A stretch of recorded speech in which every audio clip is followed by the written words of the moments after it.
Ter aqui em São Paulo, aqui nos nossos estúdios, a Luciana Tadeu, a nossa correspondente de América Latina.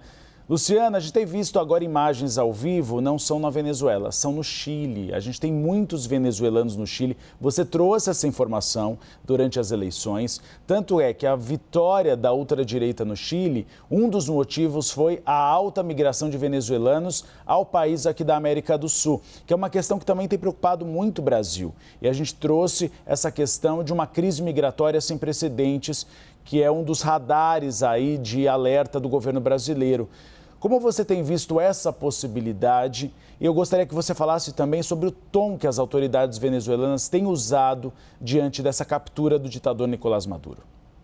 Oi, Uribe, boa tarde para você, para todos que nos acompanham. Pois é uma possibilidade que haja um grande fluxo de venezuelanos saindo da Venezuela. Isso, claro, se houver uma continuidade, né, desses ataques pelos Estados Unidos ou algum tipo de reação militar da Venezuela, o que a gente não vê até agora. É importante ressaltar que esses ataques aconteceram pelos Estados Unidos e a gente não tem informação de uma resistência. A gente lembra que nesses últimos meses, Maduro falava de ter 5 mil mísseis antiaéreos, mísseis russos, e a gente não tem informações de que houve resistência por parte da Venezuela a esses ataques que aconteceram. Mas se houver realmente uma situação de continuidade desses ataques, existe essa preocupação de uma saída massiva de venezuelanos do país. De fato, a Colômbia já anunciou que vai instalar um posto de atenção humanitária, de atendimento humanitário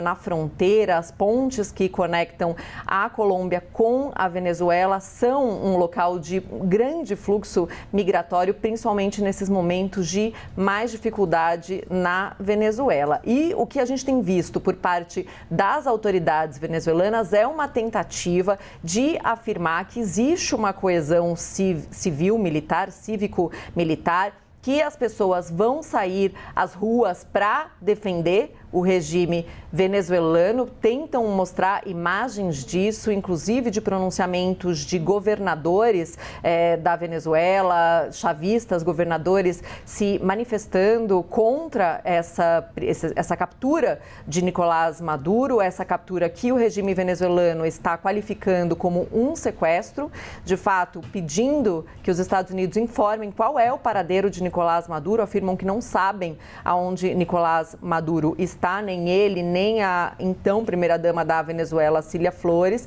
A gente não tem nenhum tipo de pronunciamento das autoridades venezuelanas falando em algum tipo de renúncia de Nicolás Maduro. Então, por enquanto, o discurso é de resistência, de que eles vão resistir, com o ministro da Defesa, Vladimir Padrino Lopes, afirmando que vai colocar forças totais militares nas ruas para resistir a essa situação. Diosdado Cabello, que é o ministro do Interior responsável pelas forças policiais da Venezuela, falando que os venezuelanos vão vencer essa batalha contra os Estados Unidos. Então, o discurso até agora é de que o regime venezuelano vai resistir, e pedindo também informações sobre o paradeiro de Nicolás Maduro.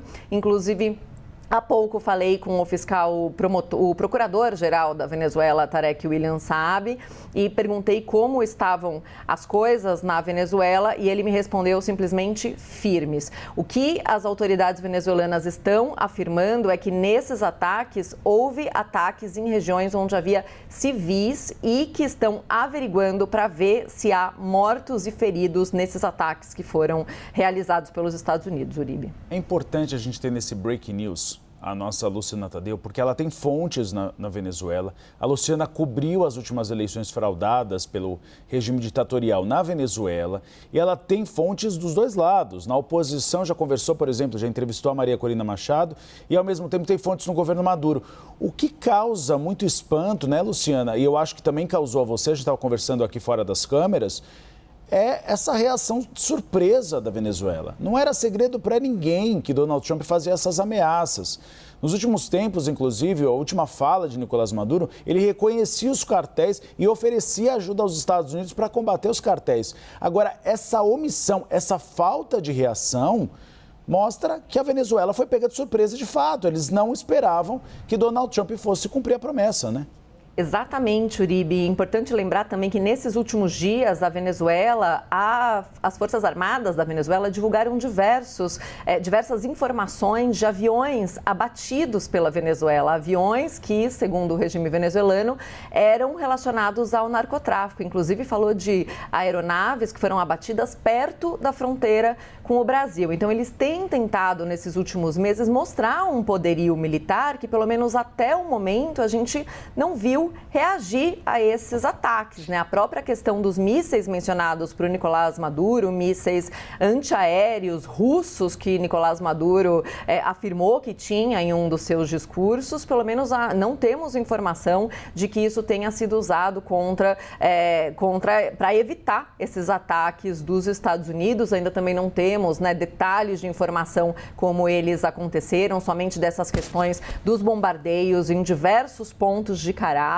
Inclusive, só para situar, esses bombardeios aconteceram, por exemplo, na Assembleia Nacional da Venezuela, sede do parlamento. Isso fica no centro de Caracas, claro, durante a madrugada, o que deve ter evitado que civis fossem atingidos, mas uma região no centro de Caracas, onde fica a Assembleia Nacional, também o Forte Tiuna, que é uma instalação militar muito importante da Venezuela. De fato, é o quartel para onde Hugo Chávez foi levado quando ele foi preso na tentativa de golpe de 2002. Foi para lá que Hugo Chávez foi levado, né, nesse golpe militar e empresarial que ele sofreu em 2002. Bases antiaéreas foram atacadas na Venezuela. A estação de La Carlota, que também é um ponto militar muito importante. Então, foram ataques muito cirúrgicos,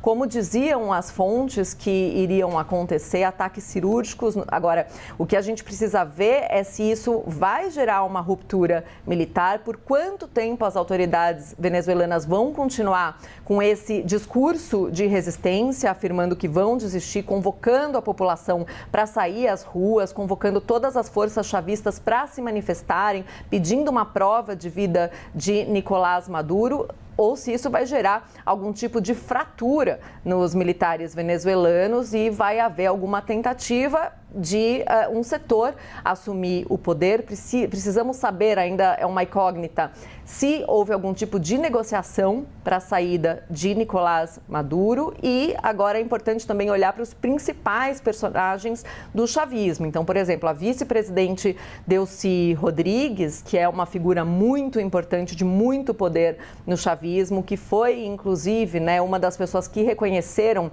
essa captura de Nicolás Maduro, dizendo que não tinham informação de onde Nicolás Maduro está e pedindo uma prova de vida de Nicolás Maduro. Outro personagem muito importante é Diosdado Cabello, que é o ministro do Interior, responsável hoje pelas forças policiais, já foi presidente da Assembleia Nacional da Venezuela e é uma pessoa que, quando Hugo Chávez ia passar por operações em Cuba para tratar daquele câncer, e ele diz para a população venezuelana que, em sua ausência, deveriam votar em Nicolás Maduro, isso lá em 2013, antes dele ir para Cuba. No final de 2012 foi esse discurso, ele acaba morrendo em 2013, que leva depois à eleição de Nicolás Maduro em abril de 2013.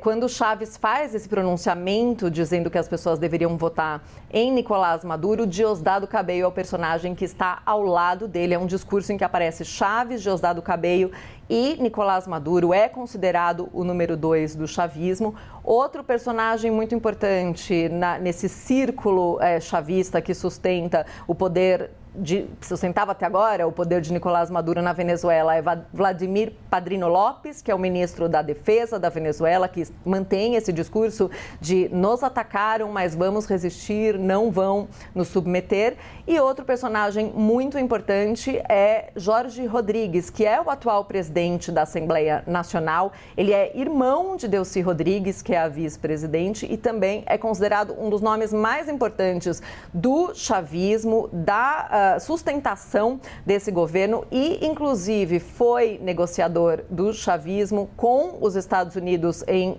diversas oportunidades e era um dos principais interlocutores do regime chavista com o Brasil, Uribe.